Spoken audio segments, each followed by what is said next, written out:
ஸ்ரீ குருப்யோ நமஹ. தெய்வத்தின் குரல் மூன்றாம் பகுதி 308வது தலைப்பு. மீனாட்சி தொடர்ச்சி.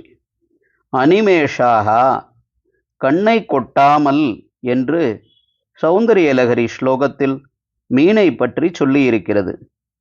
கண் கொட்டுகிற நாழிதான் நிமிஷம் என்பது.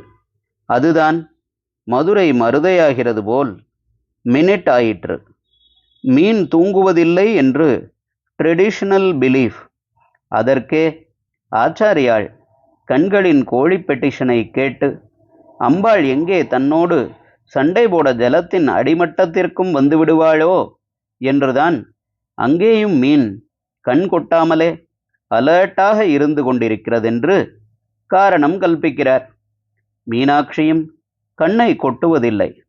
கொட்டினால் அந்த ஃப்ராக்ஷன் ஆஃப் அ செகண்டில் தன் கடாட்சாமிர்தம் குழந்தைகளுக்கு இல்லாமல் போய்விடுமோ என்பதால் எப்போதும் விழிப்போடு லோகத்தை ரட்சித்து கொண்டிருக்கிறாள். மீனாட்சிக்கும் மீனுக்கும் இன்னொரு சம்பந்தம். வைகைக்கு பூர்வத்தில் கிருதமாலா என்ற சமஸ்கிருத பேர் இருந்திருக்கிறது. இங்கே இருந்த வைவசத மனுவுக்காகத்தான் பகவான் மத்ஸ்யாவதாரம் பண்ணினார். இதை சொல்லி நீலகண்ட தீட்சிதர் சிவலீலார்ணவத்தில் வேடிக்கை பண்ணியிருக்கிறார்.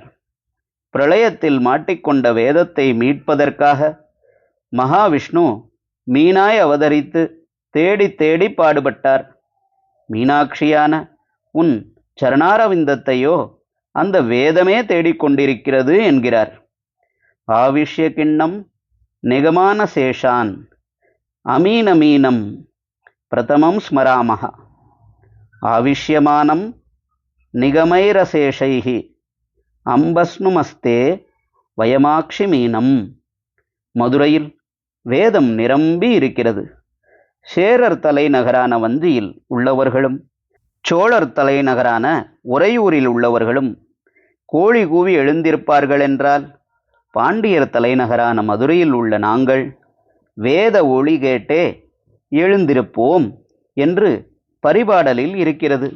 நான்மறை கேள்வி நவில் குரல் எடுப்ப ஏமவின்றுயில் எழுதல் அல்லதை வாழிய வஞ்சியும் கோழியும் போல கோழியின் எழாதம் பேரூர் துயிலே. அம்பாள் இங்கே பெரிய கோபுரம் கட்டி கொண்டிருக்கிறாள். கோபுரம் என்பதென்ன? சனாதன தர்ம விருட்சத்தின் பழம்.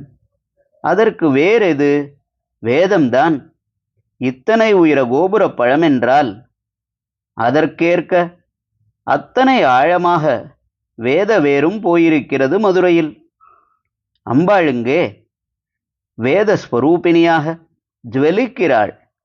நாதஸ்வரூபிணியாக சங்கீதஸ்வரூபிணியாக இருப்பதோடு ஹரஹர சங்கர ஜெய ஜெய சங்கர தெய்வத்தின் குரல் மேலும் ஒலிக்கும்.